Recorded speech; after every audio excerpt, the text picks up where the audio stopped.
Bueno, empezamos. Buenas tardes a todos. La última mesa de esta tarde está a cargo de la doctora Eugenia Rodal Vera.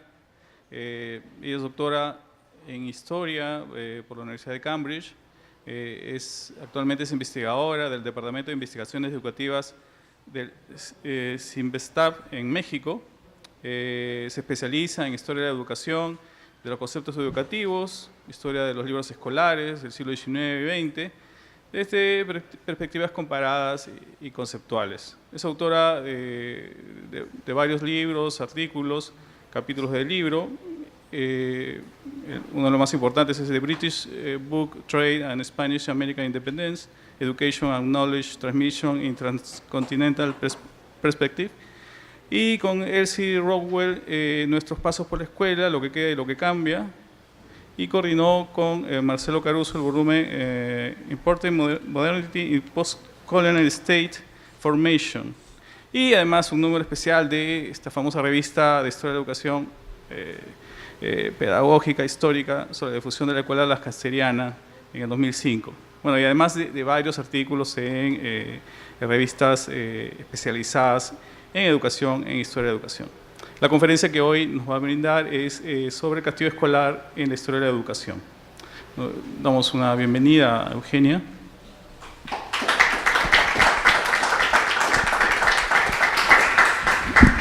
Muchas gracias, Alex. Muchas gracias a los organizadores de este congreso por la invitación.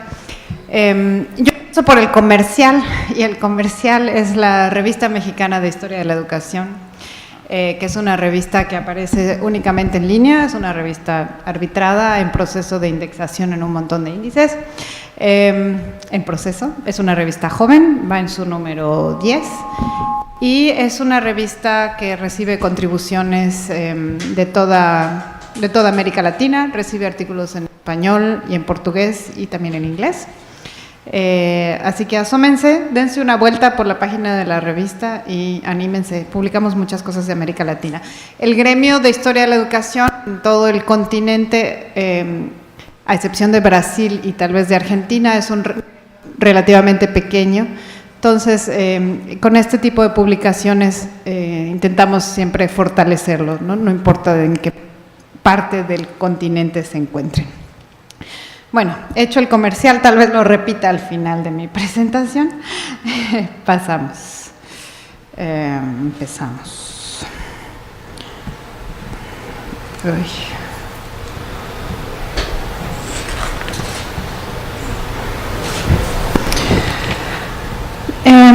En esta presentación me voy a referir a las perspectivas teórico-metodológicas recientes para analizar el castigo escolar en la historia. Me refiero sobre todo al castigo físico, ¿no? El castigo ha pasado de ser una referencia anecdótica en la historia de la educación, anecdótica, morbosa, dolorosa, para convertirse en un objeto de estudio abordado desde distintos enfoques. Desde la historia de los dispositivos de disciplinamiento y control o el análisis de las disputas por la jurisdicción de lo educativo, hasta la historia de las emociones con enfoque psicológico. Entonces, lo que quiero hacer en esta presentación es, a partir del análisis de un ejemplo concreto de una disputa sobre castigos en México a mediados del siglo XIX, mostrar qué es lo que estos distintos enfoques pueden iluminar acerca de esta práctica tan central en la vida escolar durante mucho tiempo. No. Luego vamos a eso. Actualmente hay, una serie de perspectivas para abordar el castigo escolar, ya no desde el punto de vista moral o con un sentido normativo, como decir, ay, qué malos eran nuestros maestros del pasado, cómo hemos evolucionado de lo menos pedagógico a lo más pedagógico. No, para nada. Aparte de que la historia de la educación no funciona así, aparte de que seguimos castigando a nuestros estudiantes de muchas maneras, más allá de ver el castigo desde este punto de vista moral o normativo, intentar ver al castigo desde su historicidad, pues se ha hecho desde perspectivas variadas recientemente, que son todas muy sugerentes. Entonces, bueno, una de estas perspectivas están ahí enumeradas, es ver el castigo como parte de las culturas escolares y de su transformación, ¿no? El castigo como una práctica analizada en relación con otras prácticas escolares como los exámenes, los métodos de enseñanza, las formas de registro, las inspecciones a las escuelas. Otra manera es, bueno, esta es la manera, digamos, un poquito más sencilla de hacer, ver el castigo en las concepciones de pedagogos de distintos momentos históricos o cómo eran las prescripciones acerca del castigo escolar dentro de ciertos modelos de enseñanza, en ciertos manuales para los maestros, en fin. Otra tercera posibilidad, bueno, que es la perspectiva abierta por los trabajos de Michel Foucault, excesivamente teorizada en la mayor parte de las veces, pero que de todas maneras abre muchas posibilidades, es ver el castigo como una tecnología de gobierno aplicada al sistema de instrucción para la producción de individuos productivos y dóciles, tendiendo a establecer la gobernabilidad de los sujetos. Entonces, algunos de estos estudios, por ejemplo, han estudiado el tránsito del castigo corporal al castigo moral, el tránsito histórico, como un signo de la transición en las formas de ejercer el poder, del poder absoluto al poder capilar dentro de la escuela, articulando cambios en el poder que se estaba dando en la sociedad. Bueno, otros trabajos han puesto más el énfasis en cómo se construye el gobierno de las almas, en la gobernabilidad de los sujetos y la producción de subjetividades a lo largo de la educación. Una cuarta perspectiva del castigo, del estudio del castigo en la historia, es ver el castigo como parte del entramado de relaciones de poder establecidas entre las autoridades locales, regionales, estatales, civiles y religiosas, y sobre el que se construyeron formas de gobernabilidad en el transcurso de la escolarización. Y una perspectiva más reciente, muy atractiva, que todavía no sabemos muy bien qué tan lejos nos puede llevar, es el castigo visto desde la perspectiva de la historia de las emociones. ¿Qué sienten alumnos o qué sentían alumnos y profesores al ser castigados o al ejercer castigo? Y cómo ese sentir debe ser visto como algo histórico, contingente a su marco de enunciación, a sus relaciones con discursos y concepciones históricas morales sobre el cuerpo y la manera de sentir. Esta perspectiva considera que las emociones se materializan, se encarnan en el cuerpo mediante prácticas emocionales, prácticas del sentir, recurrentes que terminan construyendo un hábito. Bueno, todos estos enfoques, que parten de una profunda historización de la propia escuela, apuntan a que existe una relación histórica entre la práctica del castigo y las formas de ejercicio del poder político, social, espiritual, y con sus transformaciones. Sin embargo, la relación histórica entre estos elementos, escuela, castigo, poder, no está suficientemente trabajada. Bueno, en esta ponencia yo quiero poner en juego esas 5 perspectivas para ver qué aspectos diferentes del castigo en sentido histórico nos pueden ayudar a comprender. Esto lo voy a hacer a partir del análisis de un episodio de confrontación de discursos y prácticas de castigo escolar. El episodio en cuestión fue la abolición de la palmeta en el estado de Michoacán, en México, en 1847. Una disputa que tuvo lugar entre el 1847 y 53 entre maestros, gobierno estatal, juntas de instrucción, Congreso del Estado, acerca del uso de la palmeta. Bueno, yo ahorita les muestro una palmeta. Yo trato de hacer una lectura. Bueno, ahí va la palmeta. Ahí les va la palmeta. Hoy día, a ver, la palmeta. La palmeta era una especie como una raqueta, que podía ser de madera o de cuero. Todavía existe, y la encuentran en tiendas sex shops. O eran dos planchas de cuero cosidas con agujeritos. Los agujeritos eran para que en el momento de golpear se hiciera un vacío en la piel y fuera más doloroso. Se usaba generalmente para dar manazos, pero se usaba también en otras partes del cuerpo. Bueno, esa es la palmeta. Acá tenemos, ay, no salió. Bueno, tenía una imagen muy bonita de un profe, esta no es tan bonita. No, de un profe dándole con la palmeta a un chico, pero pues se perdió aquí. Por ahí está. No, ese es otro, esa es la disciplina. O la vara. Muchos castigos muy, muy bonitos que había. Bueno, yo trato de hacer una lectura de esos materiales sobre esa disputa en torno a la abolición de la palmeta, a partir de preguntas muy específicas, ¿no? Todas derivadas de las distintas perspectivas que arriba les señalé. Al poner a dialogar esas perspectivas, en última instancia lo que me interesa es contribuir a la comprensión de cómo funciona la relación histórica entre la producción de subjetividades en la escuela y las maneras de ejercer el poder social y político. Y mi argumento será, esto se comió, ahí está. Mi argumento será que las transformaciones del castigo en el siglo XIX deben ser entendidas en el contexto de las pugnas por el poder político y social en un escenario delimitado y en relación con cambios más grandes en los regímenes de autoridad entre la Iglesia, el Estado y la familia que tuvieron lugar en ese siglo. Bueno,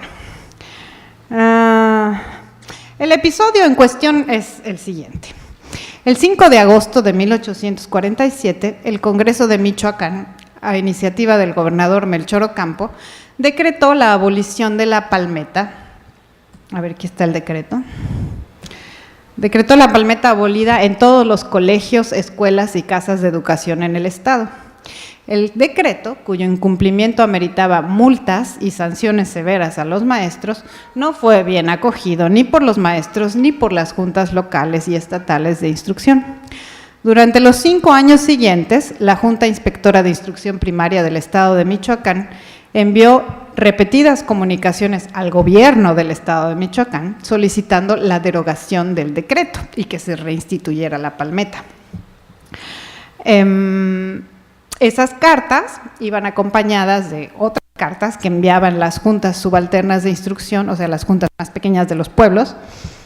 Ahorita voy a hablar de esas juntas, qué son esas juntas. Y de maestros de escuelas de la ciudad de Morelia. En la correspondencia, los maestros y las autoridades locales decían que el decreto iba en detrimento del aprendizaje de los alumnos. Se quejaban, sobre todo, de que la falta de una amenaza poderosa llevaba a los niños a portarse mal, hasta el punto de llegar a amenazar a otros con armas dentro de la escuela. Argumentaban que la prohibición de la palmeta socavaba la autoridad de los maestros, al grado de que algunos habían tenido que renunciar a su puesto. Así, por ejemplo, el profesor de la escuela de Ario de Rosales, en Michoacán, habría tenido que dejar la escuela por una debilidad de nervios, a virtud de las frecuentes, estoy citando, ¿no? A virtud de las frecuentes cóleras que le hacían causa por no poder aplicar a los alumnos ningún castigo aflictivo. Bueno, vamos a ver. De hecho, los maestros y funcionarios locales culpaban a la abolición de la palmeta de la mayor parte de las cosas que no funcionaban bien en las escuelas. Para la Junta Subalterna de Tacámbaro, la prohibición era la razón por la cual los estudiantes de la escuela local de niños habían tenido malos resultados en los exámenes de 1853. Y en el pueblo de Ario, otra vez, el examen público de ese año ni siquiera tuvo lugar. Según la Junta Subalterna, cito, los principales motivos que dieron lugar a que la ley que prescribía la realización de exámenes públicos no fuera obedecida con puntualidad fueron las repetidas faltas de los niños al establecimiento y su constante desaplicación a consecuencia de no haber castigos eficaces con que corregirlos. En fin, tal parece que tanto los maestros como las juntas subalternas de instrucción concebían el castigo con la palmeta como un aspecto central del proceso de aprendizaje y que su prohibición los había privado de un mecanismo de probada eficacia para la enseñanza. Las juntas subalternas también dieron cuenta de incidentes serios en los cuales la imposibilidad de usar la palmeta llevaba a los maestros a perder los estribos y a explotar en reacciones de violencia extrema. En una ocasión, un profesor de Zitácuaro le dio un puntapié tan fuerte a un alumno que unos días más tarde el chico falleció. De este caso voy a hablar un poquito más adelante. Bueno, ¿qué podemos hacer con este material tan sugerente? ¿Cómo sacarle jugo? ¿Cómo hacer para que nos diga algo sobre lo que le estamos preguntando? La relación entre poder, poder político, poder en la escuela, producción de subjetividades. ¿Cómo buscar que nos diga más cosas aún que ni siquiera nos hemos imaginado? Y no hacerlo, y no contar solo la anécdota, ¿no? En términos metodológicos, lo importante es hacer las preguntas pertinentes. Entonces, yo voy a hacer una serie de preguntas que tienen que ver con estas 5 perspectivas de las que hablé al principio, que por supuesto se pueden hacer más preguntas, pero fueron las que se me ocurrieron. Entonces, mi primera pregunta tiene que ver con eso de mirar el castigo como parte de ciertas culturas escolares y su transformación, ¿no? Entonces me pregunto, bueno, ¿cómo se practicaba el castigo en las escuelas mexicanas en el siglo XIX? ¿Qué lugar ocupaba respecto a otros aspectos de la vida escolar? En segundo lugar, me pregunto sobre las prescripciones y las concepciones del castigo escolar en su momento histórico, cómo era prescrito y cuáles eran las concepciones pedagógicas dominantes, qué cambios de prescripción hubo en el momento en el que estamos estudiando, qué manuales orientaban lo que hacían los maestros y qué decían los manuales. Luego me pregunto por el castigo en el entramado de relaciones de poder sobre la jurisdicción de la escuela. ¿Quién decidía lo que ocurría en la escuela? ¿Por qué los maestros se molestaban? ¿Cuál era la autoridad para normar lo que debía ocurrir en el salón de clase? Luego me pregunto por el castigo y el gobierno de las almas. ¿Quién gobernaba sobre las almas de los niños? ¿Quién tenía la autoridad para castigar? ¿Los maestros? ¿Los padres? ¿Dios? ¿Qué cambios hay en esa noción de autoridad sobre el castigo, ¿no? Sobre el alma de los niños? Y por último, me pregunto sobre el castigo desde la perspectiva de la historia de las emociones, ¿no? ¿Cómo se construían las subjetividades de maestros, estudiantes y padres en torno al castigo? ¿Qué emociones estaban en juego? ¿Y en qué concepciones sobre el cuerpo y la manera de sentir, con qué concepciones del cuerpo y la manera de sentir estaban relacionadas? ¿Cómo vinieron a afectar las nuevas prescripciones esas maneras de sentir? Bueno, son preguntas muy ambiciosas y nada más doy algunas respuestas parciales o exploro, ¿no? El tema es sugerente y mi intención es nada más como explorar las distintas posibilidades, saber por dónde nos pueden llevar. Es que estas me las salté. Bueno, estas son la 4 y la 5. Entonces, bueno, por razones de espacio junto las respuestas a las preguntas 1 y 2. ¿Cómo se practicaba el castigo en la cultura escolar de su tiempo y cómo era prescrito por manuales y qué cambios hubo en la prescripción?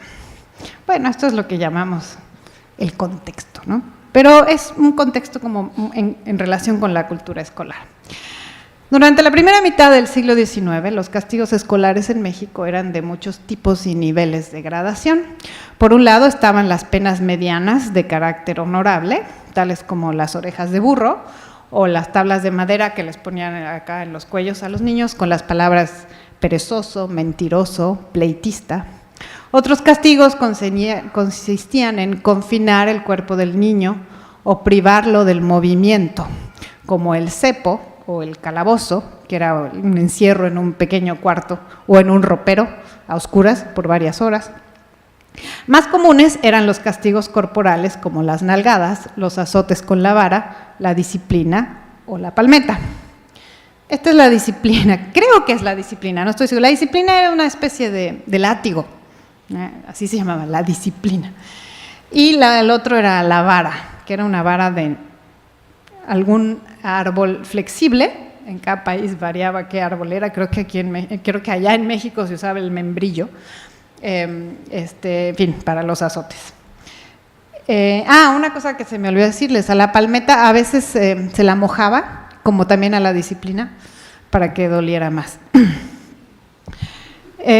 Pero la palmeta, para mediados del siglo XIX, era la forma más común de castigo corporal en las primarias. Los maestros la usaban varias veces al día para diversas faltas, tanto de aplicación como de conducta. en esta famosa guía de las escuelas cristianas de Jean-Baptiste de La Salle, que es del siglo XVIII, 1706, pero que tuvo una amplia difusión en el mundo occidental.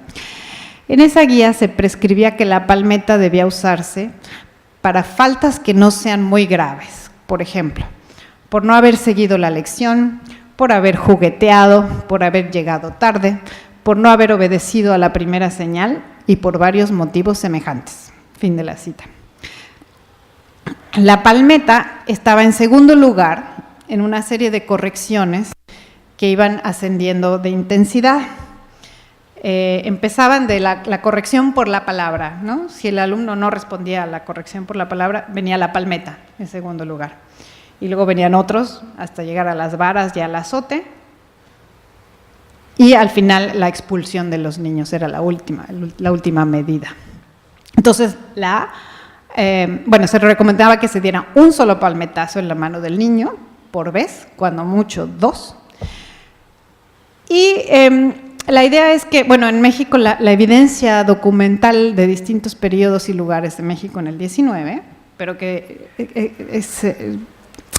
se puede rastrear en muchas partes del mundo occidental, es que la palmeta se empleaba para todo, para todo tipo de situaciones, y que la consideraban un castigo moderado.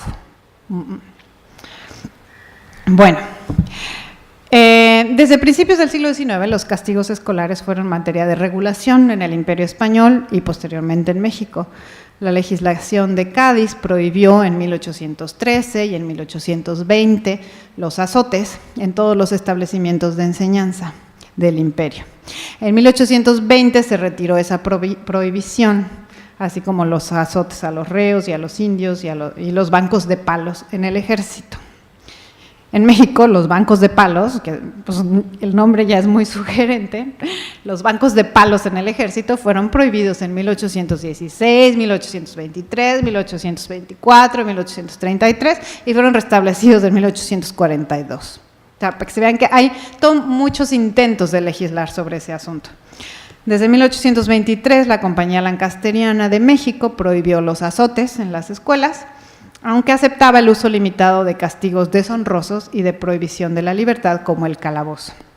Pero la propuesta de la escuela lancasteriana era que había que estimular a los niños con premios al aprovechamiento y buena conducta antes que con castigos. En el estado de Michoacán, la vara y la disciplina fueron prohibidas en la década de 1840. Y otras escuelas de enseñanza media de distintas partes del país prohibieron los castigos corporales en varios momentos.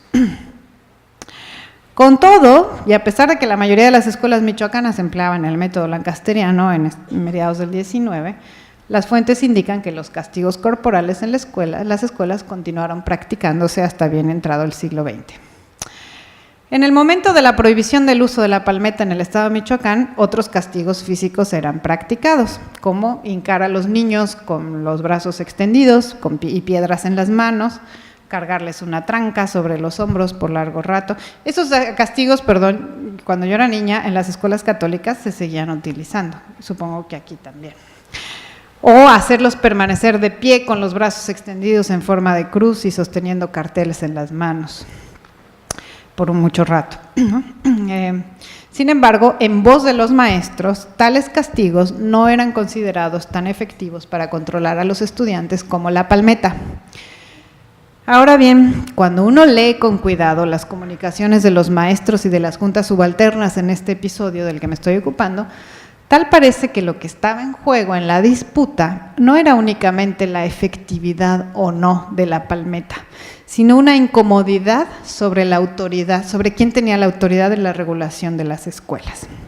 Y eso me lleva a mi segunda pregunta, a mi segundo conjunto de preguntas, que viene a ser el 3 porque traté el 1 y el 2 en la primera parte.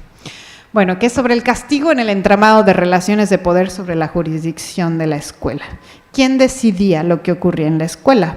¿Por qué los maestros se molestaban? ¿Cuál era la autoridad para normar lo que ocurría en el salón de clase? Bueno, ¿quién tenía el derecho a decidir cómo debían ser castigados los estudiantes?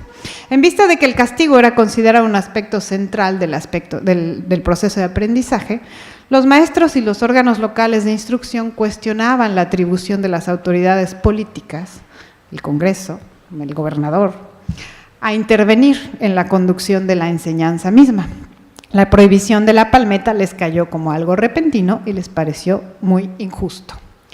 Así, la Junta Subalterna de Tacámbaro abundaba sobre, cito, los males que la juventud está resintiendo con haber suprimido el soberano Congreso el uso de la palmeta, y solicitaba que éste restaurara no solo la palmeta, sino también la disciplina, o sea, el látigo este. Proponía que en vez de multar a los preceptores, los alcaldes deberían multar o castigar a los padres de familia que no manden a sus hijos a la escuela. De esa manera, la Junta interpretaba la disposición del Congreso Estatal como la imposición de una carga punitiva sobre los maestros e intentaba desplazar a los padres la responsabilidad por la enseñanza de sus hijos en la escuela. El director de la Escuela del Carmen de Morelia se pronunciaba también por un endurecimiento de los castigos corporales. Cito, solo he adquirido la certeza de que la palmeta y la disciplina son los únicos medios de hacerse respetar y obedecer de los niños. Todos los otros medios son absolutamente inútiles en mi juicio, pues el desorden, lejos de contenerse, crece cada vez más. Fin de la cita. Quejas de otras poblaciones indicaban que las propias autoridades municipales tenían que intervenir en la vida de las escuelas para lidiar con la falta de obediencia y los mitotes escandalosos de los alumnos. En la escuela de Ario, donde tales mitotes ya habían hecho renunciar a 2 directores, el presidente del ayuntamiento y el alcalde primero, cito, entraron al establecimiento y dictaron la providencia de que el niño grande que continuare causando desorden se mandare al cuarto de los arrestados por conducto del ministro para que de allí saliere con una traba a barrer la plaza. Fin de la cita. Es decir, que los problemas de indisciplina forzaban a las autoridades municipales a asumir funciones que entrecruzaban con la vida de la escuela, que entrecruzaban la vida de la escuela con la vida pública en las calles. De haber existido la palmeta como una tecnología de uso exclusivo del maestro, posiblemente esa intervención no hubiese ocurrido. Los maestros se dirigían en primera instancia, con sus quejas, a las juntas subalternas en sus pueblos, o bien a la Junta Inspectora de Morelia, para la capital del estado, para expresar sus quejas con frases como, cito, se digne decirme cuáles son los castigos que debo imponer a los niños para evitar la insubordinación. Fin de la cita. La Junta Inspectora de Morelia, que era como la junta que estaba por encima, o la junta de la capital, que estaba por encima de las juntas subalternas de los pueblos, remitía estas quejas a autoridades primero estatales y luego nacionales, aduciendo que no encontraba, cito, arbitrio alguno que sugerir a los directores de las escuelas ante la ineficacia de los castigos que actualmente se aplican desde que desapareció la palmeta. Mediando entre las juntas subalternas y las distintas instancias del gobierno del estado y el gobierno nacional, la Junta Inspectora exponía al gobierno estatal los casos más graves de indisciplina de los alumnos y de excesos de los maestros al no poder castigar adecuadamente. Aunque reprobaba tales excesos y decía que estaba haciendo averiguaciones sobre los casos más dramáticos, claramente se ponía del lado de las juntas subalternas y justificaba a los maestros perpetradores de faltas graves. Explicaba al gobierno del estado que si bien intentó conciliar los intereses de la educación con la observancia de las leyes, también decidió escuchar lo que manifestaran libre y espontáneamente las juntas subalternas y directores. Su intención era recoger un número de hechos suficientes a demostrar la ineficacia de las penas actuales y la necesidad de reintroducir la palmeta. En tono de chantaje, advertía al gobierno del estado que sin esa forma de castigo, el dinero que destinaba a la educación sería infructuoso y que no habría profesores que quisieran trabajar con esas restricciones. Es evidente que tanto los maestros como las autoridades educativas y locales se sentían incómodos con la intervención de los poderes ejecutivo y legislativo en lo que consideraban sus asuntos internos. De hecho, la abolición de la palmeta formaba parte de una serie de medidas introducidas en 1847 por el gobernador liberal del estado, Melchor Ocampo, tendientes a centralizar la educación el funcionamiento del sistema educativo. Desde la época colonial, la instrucción primaria, bueno, la época virreinal se dice ahora, la instrucción primaria había estado bajo el control de los ayuntamientos, lo que continuó tras la independencia de México en 1821. En el estado de Michoacán, la ley de 1831 introdujo 2 niveles de supervisión escolar adicionales a los ayuntamientos. Estas juntas subalternas de instrucción, establecidas en cada pueblo que tuviera escuela, que estaban integradas por el cura del lugar y por 2 residentes nombrados por el ayuntamiento, y además una junta inspectora de instrucción pública centralizada en la capital de Morelia, compuesta por 7 individuos nombrados por el gobierno del estado. Esta estructura fue ratificada por Ocampo cuando asumió la gubernatura en 1846, pero en el marco de la restauración del federalismo en el país, México fue país central entre 1834 y 46, pero en el 46 se restaura el federalismo y ahí Ocampo dio autoridad al Congreso Estatal para legislar en asuntos escolares en los que hasta entonces no había intervenido y reforzó las capacidades de la Junta Inspectora en la certificación de maestros. Cuando el Congreso emitió el decreto que prohibía la palmeta en las escuelas, los maestros se sintieron amenazados. El incumplimiento del decreto los obligaba a pagar multas de 10 a 50 pesos, que eran más de un mes de sueldo. Y si reincidían, podían perder el derecho a practicar la enseñanza. Los maestros vieron su autoridad socavada tanto por los propios estudiantes como por el gobierno estatal, y las juntas, tanto las subalternas como la inspectora, se pusieron de su lado en su reclamo de reinstaurar el instrumento de castigo.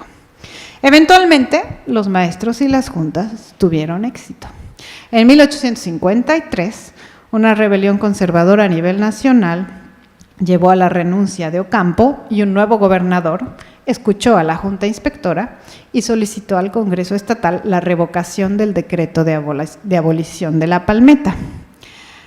Al rehusarse, la Junta elevó su petición al ministro de Justicia en la Ciudad de México.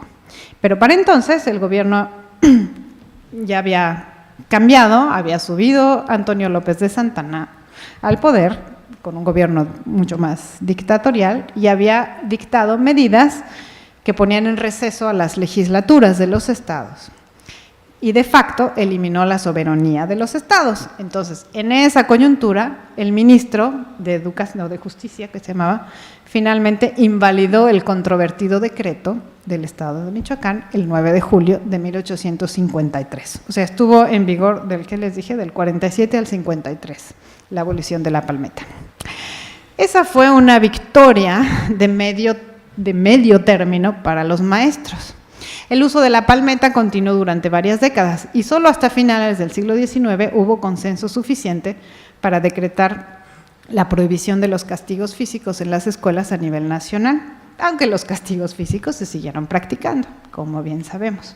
El episodio michoacano indica no solo que el uso y desuso de las tecnologías de castigo no sigue una historia lineal y progresiva, que tiene ritmos y contingencias diversas, que está atravesada por disputas entre distintos actores con concepciones diferentes, pero más aún sugiere que la práctica de los castigos escolares está imbricada en contextos específicos de gestión, control y supervisión de las escuelas, es decir, en un entramado de relaciones de gobernabilidad muy concretas. Pasamos a la cuarta pregunta. El castigo y el gobierno de las almas. ¿Quién gobierna sobre las almas de los niños? ¿Quién tiene la autoridad para castigar? Los maestros, los padres, Dios. ¿Quién? En la disputa sobre el uso de la palmeta en Michoacán, esta disputa sobre el uso de la palmeta debe ser mirada en el contexto de cambios mayores en el régimen de poder en la sociedad y en la escuela. El decreto de abolición de la palmeta fue emitido en los inicios de un proceso de secularización de la vida civil que resultaría en una eventual separación formal de las esferas de la Iglesia y el Estado en México en la década de 1860, cuando en México, a diferencia de la mayor parte de América Latina, en muy gran diferencia con respecto a Perú, en México se abolió la enseñanza de religión en las escuelas, se prohibieron todos los símbolos religiosos en las escuelas públicas y edificios públicos. Acá me llama muchísimo la atención ver tanta cruz por todos lados. Ese proceso de secularización en México es de la década de 1860. y se prohibió a las congregaciones religiosas tener escuelas, aunque luego esa prohibición fue revocada. Bueno, entonces ese inicio de separación, de secularización, de separación de las esferas de lo civil y lo religioso, transformó el papel y la autoridad que la figura de Dios tenía en la vida social y por consiguiente también en la escuela. Las distintas concepciones sobre la autoridad para castigar de los autores involucrados en esta disputa son reflejo y además a su vez articulan esos procesos de transformación, de secularización, ¿no? La iniciativa de Melchor Ocampo, el gobernador, para abolir la palmeta, estaba influenciada por una idea de la naturaleza del niño y de la enseñanza radicalmente diferente a aquella que orientaba la práctica cotidiana de la mayoría de las escuelas en su momento. Su pensamiento estaba permeado de una filosofía liberal utilitarista que suponía que los individuos eran agentes racionales capaces de obedecer por el convencimiento interno más que por el rigor. En su apropiación de las ideas de John Locke, Hume, Paley, Bentham, entre otros, Ocampo concebía al niño no como bueno o malo por naturaleza, sino como un ser vacío, que a lo largo de su vida tendía a buscar la felicidad atendiendo a sus propios intereses, buscando el placer y evitando el dolor. Me voy a saltar la cita. Para Ocampo, como para muchos pensadores liberales, en la escuela como en la vida, el estímulo del premio debía ser más eficiente que el miedo al castigo para conducirse bien. En cambio, el discurso de los maestros y las juntas subalternas michoacanas sobre los castigos se apoyaba en una cosmovisión cristiana, según la cual el niño, por su doble naturaleza humana y divina, se debatía entre sus inclinaciones antagónicas al mal, que es una herencia del pecado original, y al bien. Si las primeras, o sea, si las inclinaciones al mal no eran corregidas y las inclinaciones al bien no eran fortalecidas, el niño corría el riesgo de descarriar su conducta y convertirse en un criminal. La educación escolar y doméstica era la forma de contrarrestar la tendencia innata de los niños hacia el mal.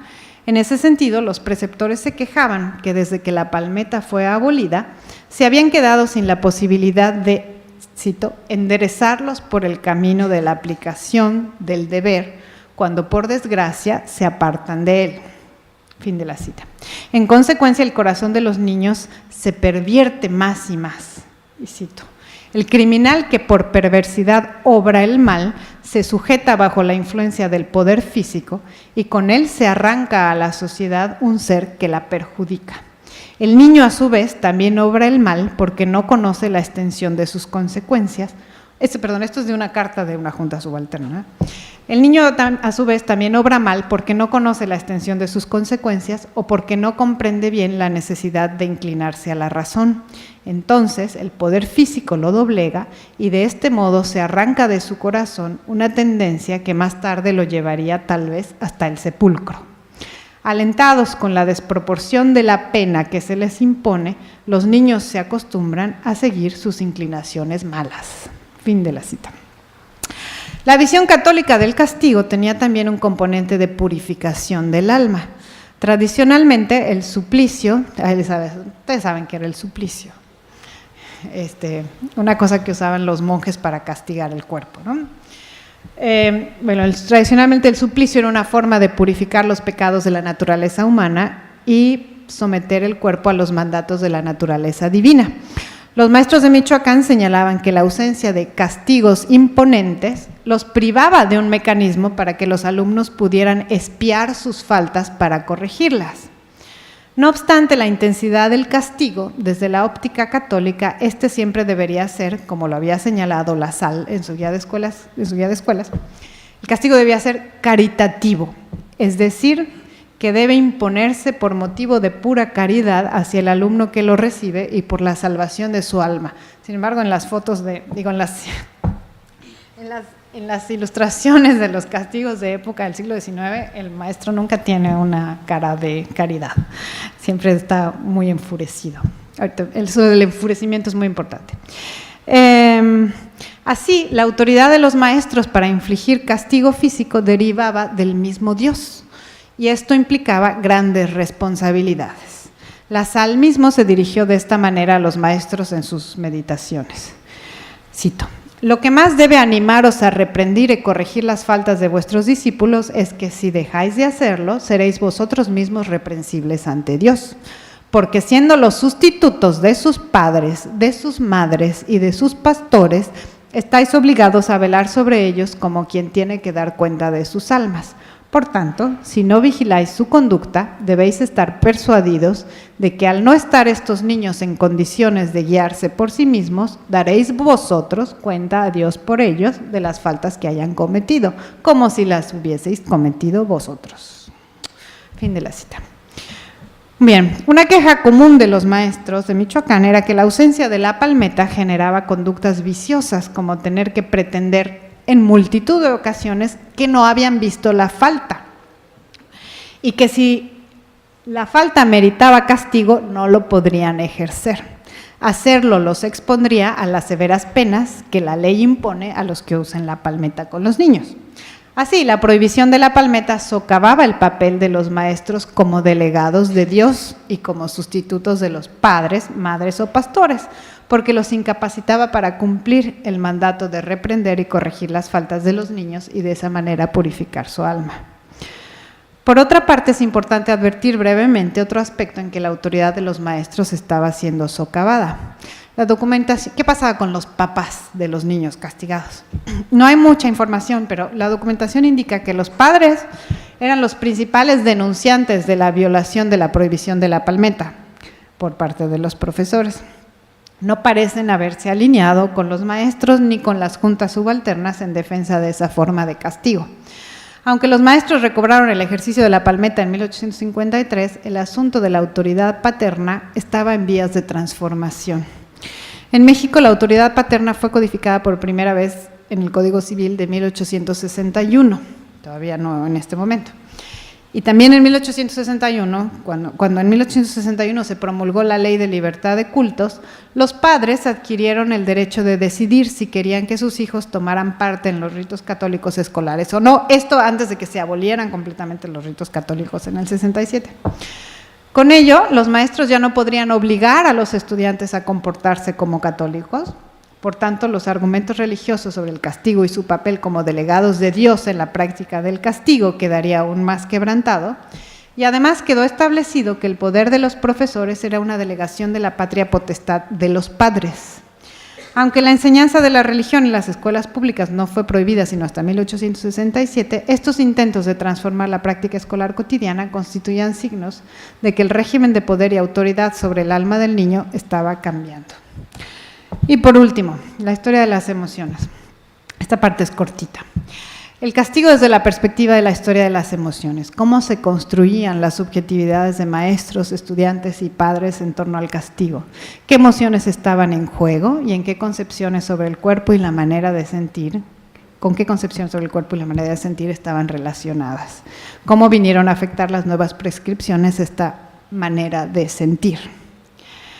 Bueno, a este respecto también se le puede sacar jugo a las fuentes. Debo admitir que cuando yo empecé a trabajar este material, todavía no me había metido a ver lo de historia de las emociones, entonces lo que reflexioné sobre esto ahora es a posteriori y tendría que volver a analizar el material con lupa para ver qué más se puede decir en este sentido, pero por lo pronto algo se me ocurrió y es lo siguiente. Me voy a referir únicamente a las subjetividades de los profesores. Para los maestros, la abolición de la palmeta implicaba cambios fundamentales en la comprensión de su propia actuación como maestros.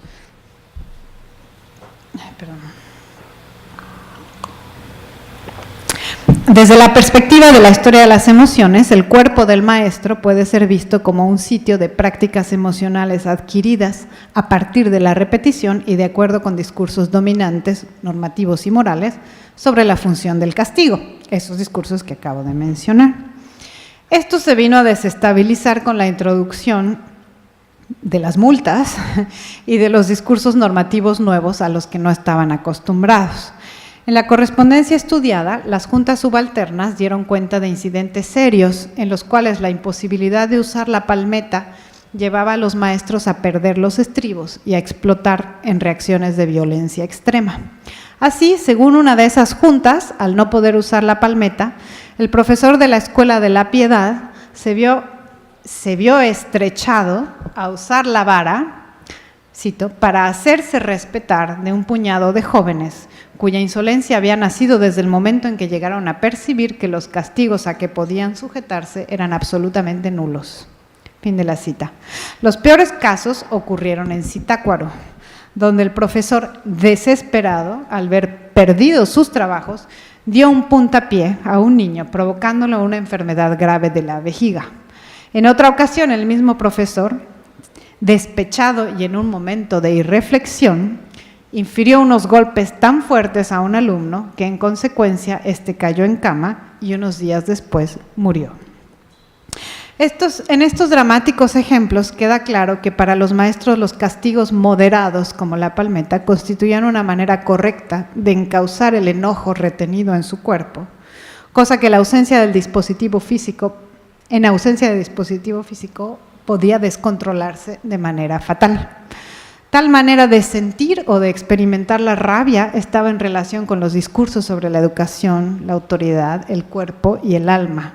Cuando castigos físicos moderados como la palmeta fueron abolidos, nuevos discursos habrían de incidir en la manera como los maestros experimentarían el enojo y su manera de canalizarlo. Bueno, para concluir. Mi intención con esta plática es motivar que este acercamiento al castigo escolar nos permita cobrar conciencia del potencial de abordar esta práctica escolar desde múltiples miradas. Y también me interesaba decir algunas cosas sobre la relación entre la escuela, la formación de subjetividades y el ejercicio del poder político y social. Aquí he argumentado, en primer lugar, que una historización del castigo, carente de categorías normativas, nos permite aproximarnos a su significación en una época específica, distante de la nuestra, así como a entender diferencias de sentido en distintos actores sociales que coexistían en ese momento. Ello posibilitó entender que a mediados del siglo XIX, para casi todos los maestros, el castigo escolar era un dispositivo asociado no solo a la disciplina, sino al propio aprendizaje y aprovechamiento individual, y que había una concepción de castigo moderado como correctivo de las almas que desalentaba la perpetración de faltas más graves. En segundo lugar, con inspiración en trabajos que ubican el castigo como una de muchas prácticas escolares atravesadas por entramados de gobernabilidad, procuré ubicar la disputa en torno al castigo en el marco de las pugnas locales y regionales por la jurisdicción escolar, es decir, por la toma de decisiones sobre lo que ocurre al interior de las escuelas.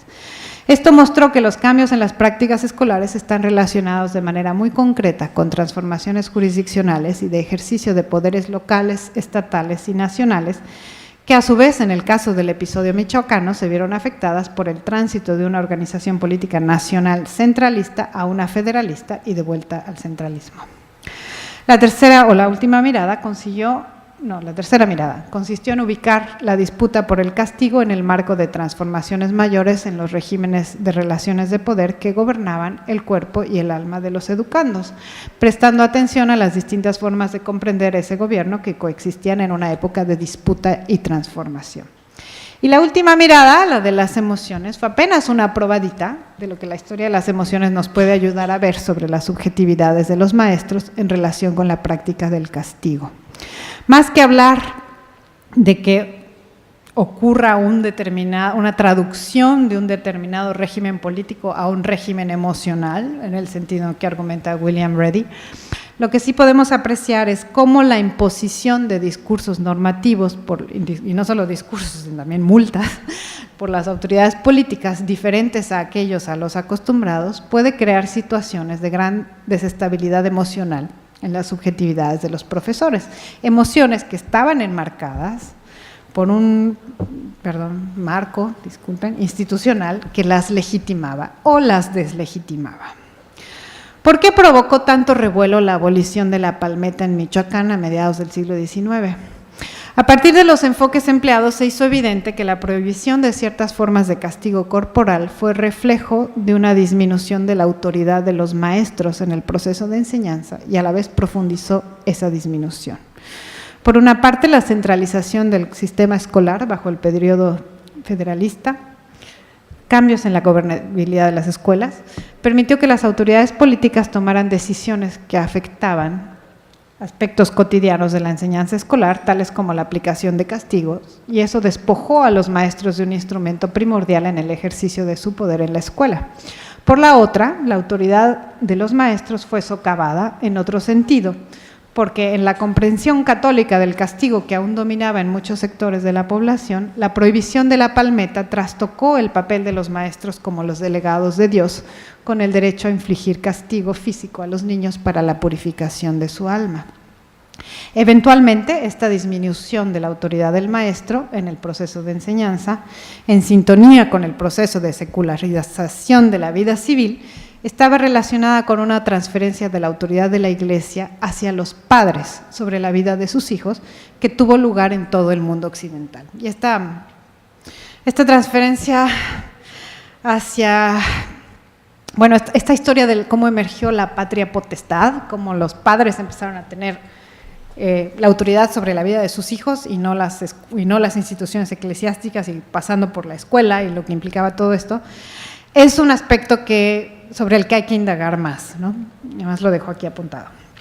Aunque los maestros ganaron la batalla por la palmeta en 1853, pronto tendrían que buscar otros medios de recuperar su autoridad en la escuela, ya no dependiendo de ese poder vertical absoluto derivado de Dios, ¿no?, como delegados de Dios para corregir las almas, pero aprendiendo a moverse en un régimen de poder diferente. Algunos dirían con Foucault, bueno, que pasamos a un régimen horizontal, capilar, extendido en todas direcciones, típico de los nuevos modelos educativos que se impusieron con la escuela graduada desde finales del siglo XIX. Pero esa ya es otra historia. Muchas gracias.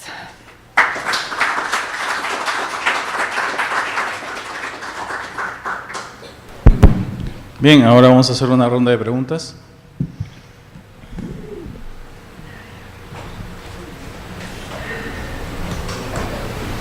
Gracias. Muchas gracias por la charla, y yo tengo un par de preguntas porque en mis propias investigaciones he visto algunos casos de castigos físicos en escuelas aquí en Lima en el siglo XIX, y una de las preguntas tiene que ver con ¿cuáles son los argumentos que utilizaban los padres para criticar el hecho de que se utilizara un castigo físico en contra de sus hijos, ¿no? Porque en el caso de Lima, por ejemplo, frecuentemente los padres mencionan que la ley lo prohíbe porque va a envilecer a sus hijos como posibles ciudadanos, pero también hay tácitamente una referencia al lugar que los padres ocupan dentro de la jerarquía social, ¿no? Entonces, se quejan de que sus hijos han sido castigados excesivamente o azotados, pero también que quienes lo han hecho eran sirvientes o gente que no tenía la misma categoría que ellos tenían, incluso en referencia a los maestros, ¿no? Y la otra pregunta tiene que ver con la cuestión, no sé si esto aparece en la documentación que tú has revisado, pero tiene que ver con la cuestión de género, ¿no? Entre los muchos casos que yo he encontrado en el siglo XIX, no hay prácticamente referencia a castigos físicos excesivos en contra de niñas, ¿no? Lo cual resulta un poco difícil de creer, considerando que en general en la sociedad peruana, una sociedad donde se usaba la violencia cotidianamente, como supongo que ocurría en México también, ¿no? Bueno, esas son mis dos preguntas. Los argumentos de los padres, como muchas otras cosas, eso es algo que me amerita una relectura. Lo que yo logro ver en este material muy específico, yo nada más debo admitir que no soy especialista en castigo físico. Esto es un material que he trabajado tratando eso de explorar distintas posibilidades, pero no he revisado demasiado material sobre prácticas de castigo, muchas cosas de prescripciones, pero no mucho sobre prácticas. Bueno, lo que yo vi de los padres es que son ellos los que denuncian, son ellos los que se quejan, son ellos los que denuncian al maestro ante las autoridades de que no está respetando el decreto de abolición de la palmeta, que están muy preocupados por los excesivos golpes que reciben sus hijos. Pero esto de que si las jerarquías, que por qué el maestro, no sé, o si el sirviente o si es el ayudante el que propinó los azotes, y o sea que si hay como una cosa de jerarquías sociales, no lo he visto, pero puede ser que esté, ¿no? No lo sé, ahí sí, puede ser que esté, si está en Lima te lo creo. O sea, si hay una cuestión social, porque en otros momentos, en otros episodios de la historia de la educación, esa cuestión social reaparece, ¿no? Cuando entra la Escuela de la Acción en el siglo XX, en la década de 1920, y a los niños los ponen a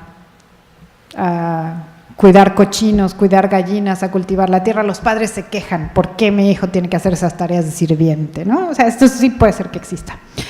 Y una cuestión de género, yo lo único que he encontrado de referencia a castigos físicos contra niñas, sobre todo en las escuelas amigas, que eran estas pues, semiescuelas de una maestra que se llamaba amiga, que no tenía que tener título de maestra, era que les picaban las yemas de los dedos con la aguja de coser hasta hacerla sangrar.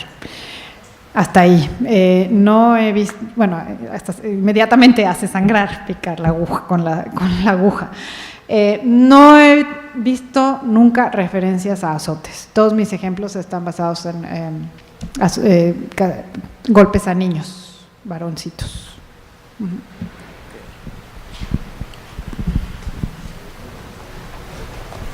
¿Qué tal, Eugenia? Gracias por tu ponencia. Estaba pensando en los argumentos de quienes están a favor del castigo escolar, ¿verdad? Y estaba pensando en que muchas veces se justifica el castigo escolar desde una perspectiva utilitaria, pragmática, porque funciona, ¿verdad? Claro, es necesario, funciona, es útil. En una primera instancia, quizá podría ser útil porque es disuasivo, ¿no? El castigo disuade al perpetrador, al transgresor de que lo repita, y disuade también de quien está pensando en realizar lo mismo, ¿no? Y en otra dimensión, el castigo podría resultar ser útil en la medida en que regenera al sujeto, lo rehabilita, ¿no? Quería saber tu opinión sobre estos argumentos y si la legitimación de estos en la práctica, es decir, la medida de su efectividad, esto ha condicionado en la permanencia, ¿no?, de esta estrategia metodológica o su desvirtuación por otros argumentos. Han demostrado pues que no funciona de esta forma, no es efectivo y por lo tanto esto ha ido decayendo, ¿no?, en la historia. Bueno, ahí creo que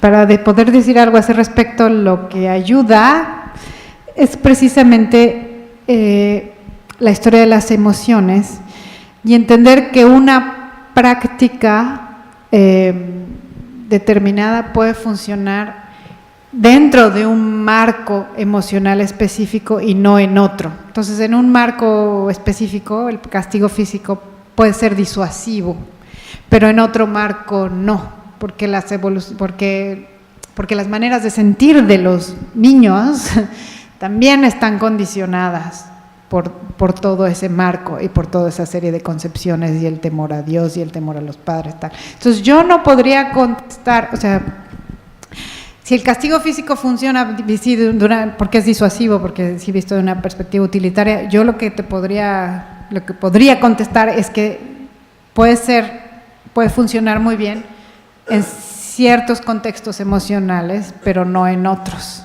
¿no? Creo yo, ¿no?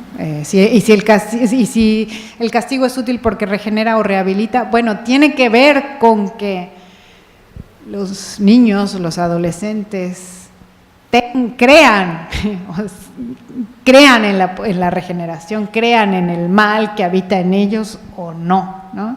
Y esas son cosas que se van, pues es lo que hace, eso sí tiene que ver con los regímenes emocionales de que habla Reddy, ¿no? Que se van construyendo pues a partir de toda una serie de discursos que hay en una determinada época histórica. O sea, yo contestaré así, hay que historizar eso. Sí.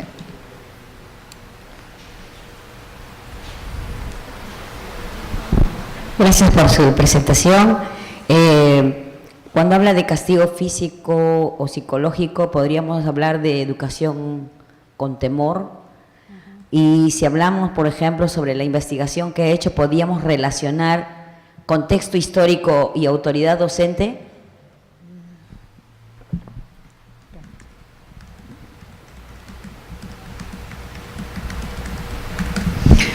Justamente lo que intento hacer con este trabajo es situar la autoridad docente y la pérdida de autoridad docente en su contexto histórico y cómo las transformaciones históricas fueron socavando la autoridad docente, que luego haciendo que la autoridad docente se reconfigure y que se base en otras cosas. Pero cómo esa autoridad es amenazada, socavada, ¿no? Rehecha. Castigo físico, castigo psicológico, educación con temor. Bueno, si la letra con sangre entra, si eso funcionó por tanto tiempo y si quizá no funciona en otros tiempos, otra vez tiene que ver con los marcos culturales de las distintas épocas, con los marcos culturales que inciden en las maneras de sentir y de vivir los procesos de aprendizaje. No, buenas tardes, Eugenia. En tu presentación nos compartías 4 o 5 líneas con las que interpretar el castigo y si yo no entendí mal, los métodos pedagógicos no son una de esas líneas, es decir, la discusión desde el saber cómo enseñar o cómo ejercer la docencia no estaba en ese conjunto. ¿Se puede vincular a la sociedad lancasteriana, a las idas y vueltas en torno a ese saber que en la década del 40 tiene una presencia muy fuerte y luego se retrotrae? No me acuerdo bien, a fines de la década del 40, qué pasa con eso en Michoacán, pero en el 42 es que la sociedad lancasteriana se hace cargo de la instrucción pública, o ya lo recuerdo mal, no estoy seguro. Pero me llamó la atención de que el saber específico de lo pedagógico no constituía una de estas líneas sumada al entramado del poder, a la autoridad, a lo jurisdiccional.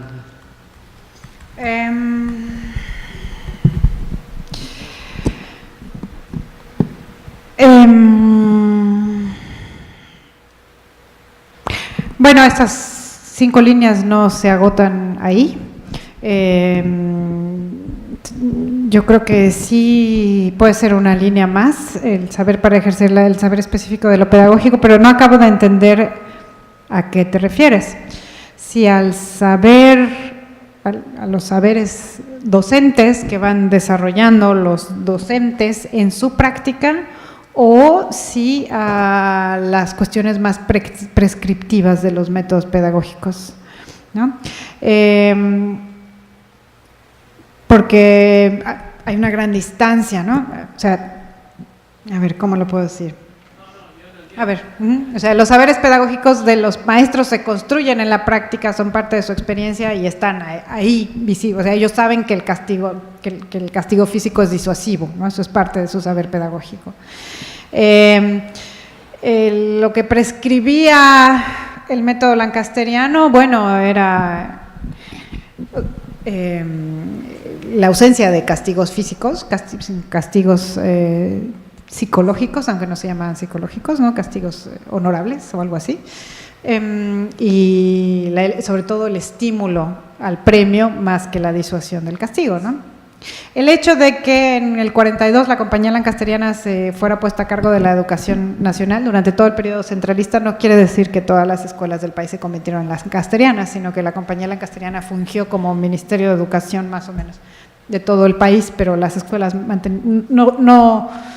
no dictaminó sobre modelos pedagógicos, ¿no? Pero las escuelas de Michoacán, estas en cuestión, se regían por prescripciones lancasterianas muy a su manera porque, bueno, practicaban el castigo, ¿no?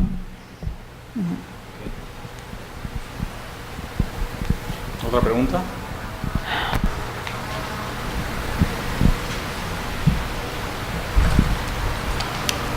Bien, bueno, haré la última pregunta yo, aprovechando que tengo el control del micrófono. Bien, dentro de lo que mencionas, para el caso de Perú y recordando algunas discusiones sobre el tema del castigo, también se recurre, también hay coyunturas de violencia en general, política, que de pronto empujan a que las autoridades y los profesores digan que para solucionar estos problemas, bueno, hay que castigar, ¿no? Hay que poner mano dura, porque en este contexto de violencia hay que controlar mejor a los escolares. Y es algo que puede ser que hay coyunturas, ¿no? Políticas, con un contexto social de violencia que pide eso, ¿no? En el caso de Perú, cada cierto tiempo se habla de que hay que volver a la instrucción militar, ¿no?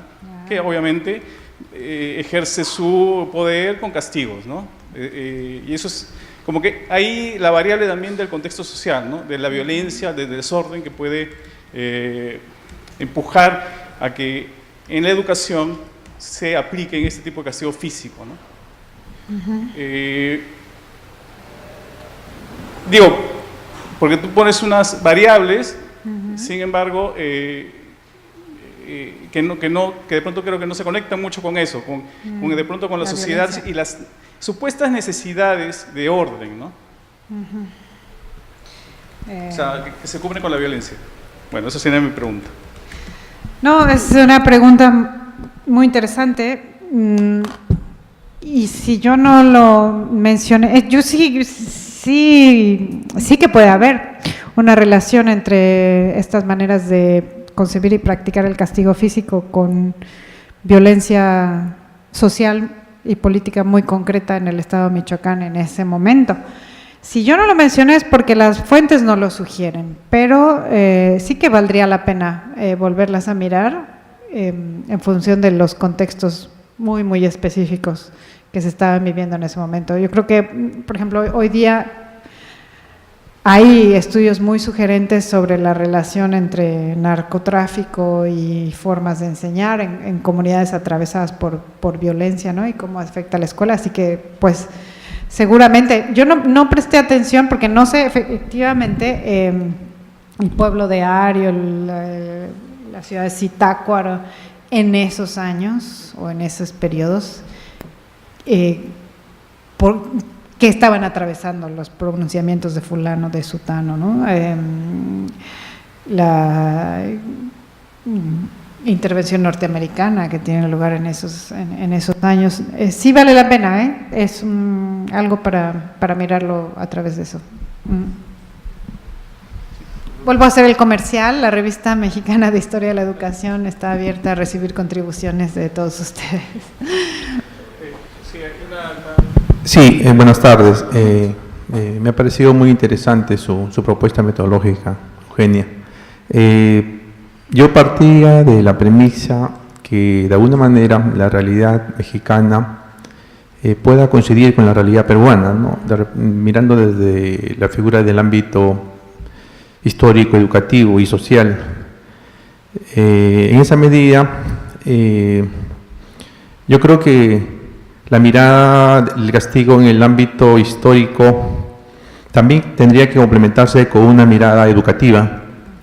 Si bien es cierto, es importante que lo contextualicemos, digamos, en un ámbito temporal, histórico, geográfico y cultural, la figura del castigo, pero digamos, la forma como esto, si se quiere, no sé si el término es exacto decir, se realizó o se sigue realizando, implica de repente ver también un poco la figura de la persona que ejecuta, en este caso el protagonista, si se quiere, del docente, ¿no? Del facilitador, como le llaman, del maestro, de aula, de escuela.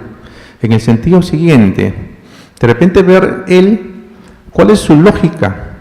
Si se utiliza el castigo, ojo, como control social de legitimidad relacionado a un modelo pedagógico vigente en su momento de formación que cuando ejerce la práctica educativa, o lo otro, o ha utilizado este elemento soterradamente, o como dicen los educadores dentro del ámbito del currículo oculto, de repente para, entre comillas, utilizar un medio que le permita que sea un recurso de aprendizaje el castigo.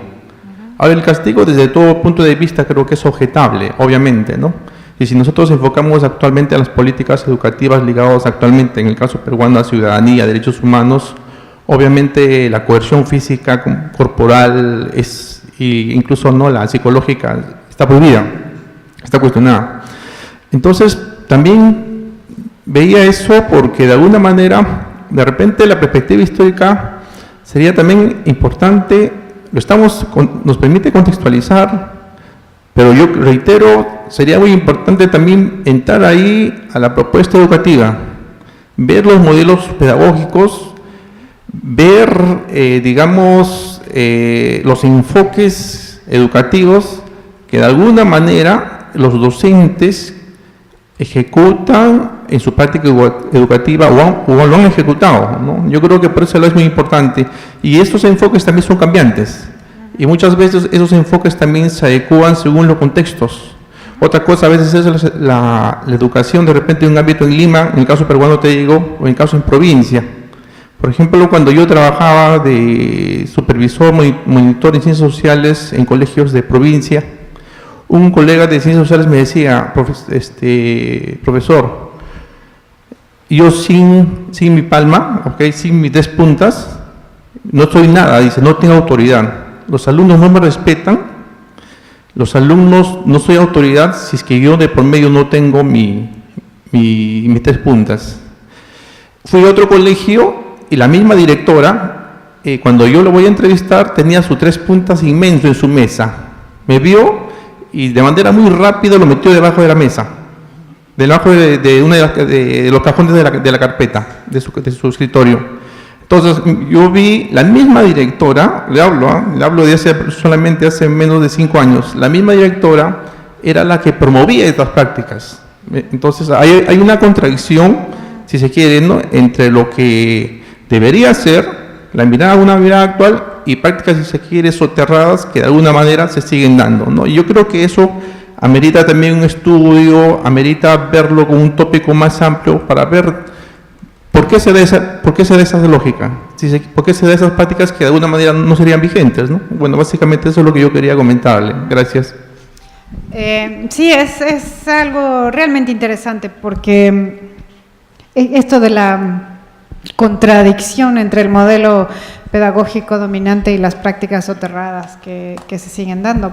Por supuesto, en México lo vemos todo el tiempo y mi intención al contrastar los discursos de los maestros y de las juntas subalternas con la concepción sensualista, utilitaria de Melchor Ocampo, era justamente mostrar esas distancias, ¿no?, entre pues ya no solo entre la práctica y la teoría, sino entre entre las maneras de justificar una práctica que tienen los profesores, ¿no? Los maestros seguían el manual lancasteriano, que es completamente pragmático, que no tiene como no habla del alma ni nada por el estilo, pero sí habla, bueno, de que lo que hay que estimular es el premio, de promover la emulación, disuadir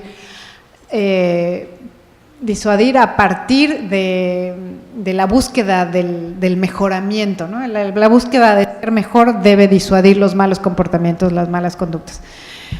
Y el discurso de Melchor Ocampo, apoyado en Locke y en los sensualistas, pues era una cosa que, bueno, el niño no es ni bueno ni malo, es una tabula rasa que, bueno, si lo vamos moldeando va a salir una buena persona, ¿no? Entonces vamos estimulándole el deseo de aprender y de superarse, ahí va. Y en cambio, los maestros seguían con esta, pues sí, con esta cosmovisión católica del alma y de que las inclinaciones buenas y las inclinaciones malas y la necesidad de corregir las inclinaciones malas para que no se desvíe y la responsabilidad, que eso era para el maestro, porque bueno, era una autoridad que emanaba de Dios y que estaba delegado en ellos. Eso es lo que quise mostrar. Entonces, más que irme al modelo pedagógico en sí, lo que a mí me interesaba era ver de qué manera argumentaban los maestros, de qué manera se defendían, ¿no? ¿Qué era lo que estaban pensando los maestros al momento de utilizar la palmeta y de defender el uso de la palmeta. Buenas tardes. En realidad yo no he podido escuchar su ponencia, he llegado tarde, pero si me permite una pregunta general. Vivimos una sociedad de mucha violencia, de muchas tensiones familiares, de conflictos interétnicos, y en el Perú particularmente es la noticia del pan del día, los feminicidios, los maltratos y las violaciones, etc.